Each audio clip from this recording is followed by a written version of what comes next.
राधे राधे। आज बात करेंगे स्पिरिचुअल अवेकनिंग के बारे में। देखो, स्पिरिचुअल अवेकनिंग ना सुनने में अच्छा लगता है कि वाह स्पिरिचुअल अवेकनिंग, लेकिन जिसके साथ होता है ना, उन्हें पता है कि स्पिरिचुअल अवेकनिंग जो होती है वो कितनी दर्दनाक होती है, कितना ज़्यादा पेन होता है। क्योंकि ट्रांसफॉर्मेशन जो है वो पेनफुल होता है, कभी भी ईज़ी नहीं होता है।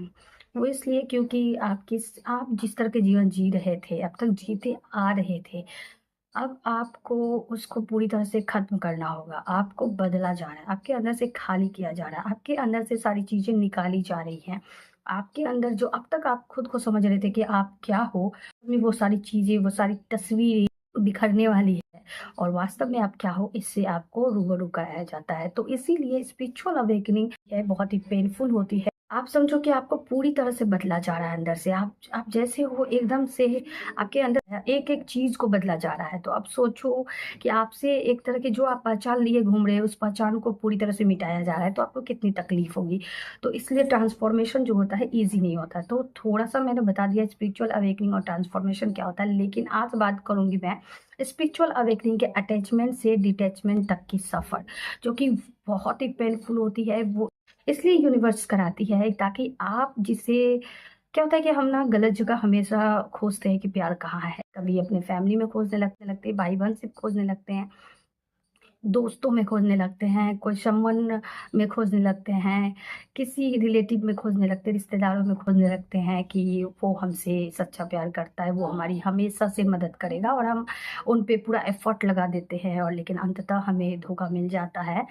तो अटैचमेंट से डिटैचमेंट तक के सफ़र में ये होता है कि आपको एक तरह से समझ लो यूनिवर्स आपकी क्लास ले रही है कि आपको सिखा रही है हर दिन, हर क्षण, हर पल कि सत्य क्या है। आपको कहाँ पर एफ़र्ट लगाना चाहिए और कहाँ नहीं। इसलिए ऐसा होता है कि आप देखो कि उस समय ये फ़ेज़ चल रहा होता है कि जितने भी लोग से आप अटैचमेंट रखते हो, चाहे वो फिर दोस्त हो, रिश्तेदार हो, आपके फैमिली में हो या पड़ोसी हो या समवन हो जिसे आप प्यार करते हो, कोई भी, उससे आपको ट्रिगर मिलेगी। ट्रिगर मीन्स आपको एक तरह से ऐसा फ़ील कराया जाएगा कि आपका उसके नज़र में कोई वैल्यू नहीं है और आप उसमें रिएक्ट कर दोगे, आपको बहुत ही गुस्सा आएगा।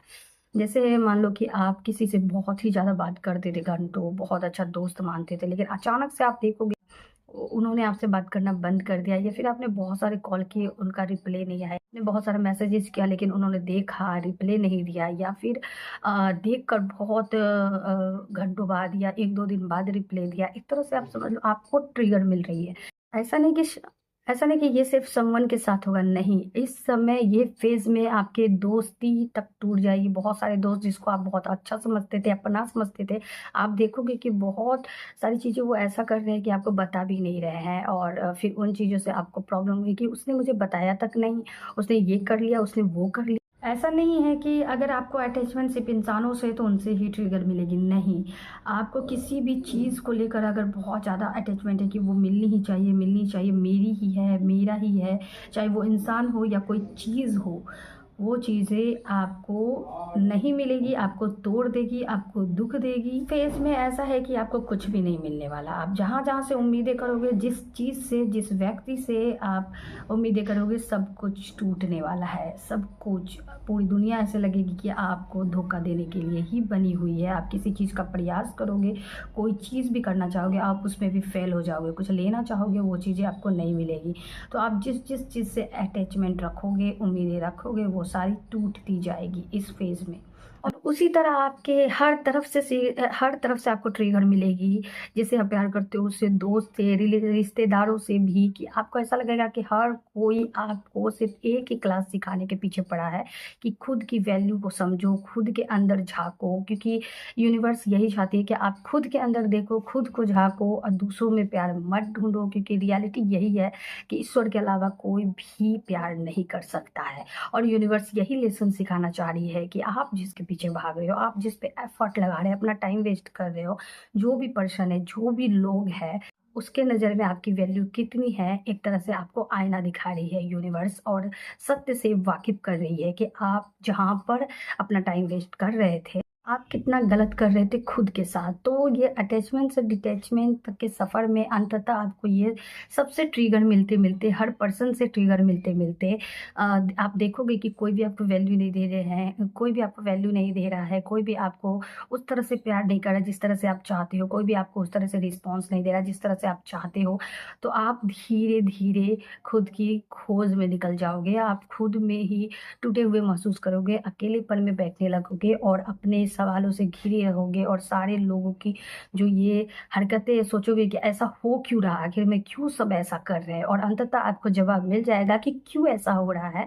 वो इसलिए हो रहा है, आपको मिल जाएगा कि अच्छा यूनिवर्स मुझे ये सिखाना चाह रही थी कि असली प्यार तो सिर्फ और सिर्फ ईश्वर करती है, कोई भी असली प्यार नहीं करता। इसलिए सिर्फ और सिर्फ ईश्वर से उम्मीद रखना, क्योंकि यूनिवर्स भगवान यही चाहते हैं कि दूसरे से एक्सपेक्टेशन ना रखे। दूसरे से अगर एक्सपेक्टेशन रखोगे तो आपकी ही ईगो हर्ट होगी कि उसने उसको मैंने इतनी हेल्प की, उसने हेल्प नहीं करी, तो ये आपका ईगो ही हुआ।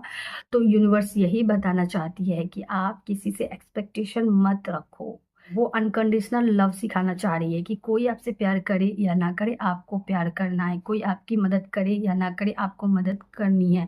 जैसे कि मान लीजिए आपको इसलिए मदद नहीं करनी है कि आज मैं मदद करूंगी तो कल ये भी मुझे मदद करेगा, ये थिंकिंग लेकर मदद नहीं करनी है। आपको ये सोचना है कि एज ए ह्यूमन मेरा कर्तव्य है, सामने वाला अगर मुसीबत में है तो मुझे हेल्प करनी है। बाकी वो करे ना करे वो ईश्वर की मर्जी, जो भी मिलेगा जो भी होगा सब ईश्वर की इच्छा से होगा। और ईश्वर मुझे प्यार करते ही है, तो मुझे किसी की प्यार की जरूरत है ही नहीं।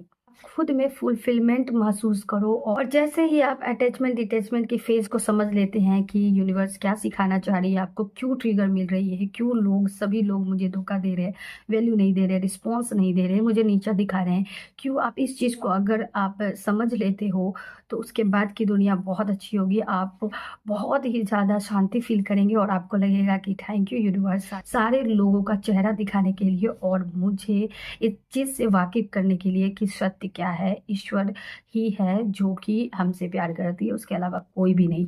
लेकिन किसी से नफरत नहीं करना है, सबसे प्यार करना है बिना किसी एक्सपेक्टेशन के। क्योंकि यूनिवर्स जो है ना आपको किसी न किसी चीज़ के लिए चुना है, इसी कारण वो आपको लेसन सिखा रही है। स्पिरिचुअल अवेकनिंग जैसी चीज़ें आपके साथ हो रही है, ट्रांसफॉर्मेशन हो रही है, कि आपको बदल रही है ताकि आप उस चीज़ के लिए तैयार हो जाओ। आप किसी से एक्सपेक्टेशन, ये यहाँ के लोगों के जैसे एक्सपेक्टेशन मत रखो कि तूने मदद किया तो करूँगी, नहीं किया तो नहीं करूँगी। ये सब वाली एटीट्यूड नहीं करनी है। आपको खुद में खुश रहना है और आप जानते हो कि असली प्यार क्या है, वो है ईश्वर, वो आपके पास है। इसलिए अगर आप लोग में से कोई भी अभी अगर अटैचमेंट और डिटैचमेंट की फेज में हो तो बस रिएक्ट मत करो, बस देखो, ऑब्जर्वर की तरह देखो। और जो भी पूछना हो, जो भी क्वेश्चन है वो खुद से खोजो, खुद के अंदर खोजो, ईश्वर से पूछो, आपको जवाब मिलेगा। और जल्द से जल्द आप इस ट्रांसफॉर्मेशन की जर्नी से आगे निकल जाओगे, पीस फील करोगे। बस रिएक्ट नहीं करना है, क्योंकि मैंने तो कई बार रिएक्ट कर दिया, क्योंकि मुझे गुस्सा आ जाता था, मुझे समझ में नहीं आता था कि क्या हो रहा है क्या नहीं हो रहा है। मैं पूरी बौखला गई थी कि भाई ये ऐसा हो क्यों रहा है। बहुत सारी गलतियों के बाद पता चला कि ना, कुछ तो है जो कि अजीब हो रहा है, कुछ तो है कि हर कोई ऐसा कर रहा है। तब मैं खुद के अंदर तलाश करने गई तो पता चला जो हो रहा था वो बहुत ही खूबसूरत था और ये एक लेसन था जो कि सीखना बहुत ज़रूरी था। उसके बाद पता चला कि मैं आज़ाद हूँ, किसी की प्यार की ज़रूरत नहीं है। कोई मुझे प्यार करे, कोई रिस्पॉन्स दे, कोई वैल्यू मुझे बताए, कोई मेरे मैसेज का रिप्लाई दे, कोई मुझे कॉल करे या ना करे, मैं खुश हूँ क्योंकि मेरे पास भगवान है। तो उसके बाद ऐसा ही शांति आपको भी फील होगी। अगर आप इस फेज में हो तो रिएक्ट ना करो, शांति से रहो, नाम जप करो, ध्यान करो, नेचर के साथ बैठो। वीडियो देखने के लिए थैंक यू।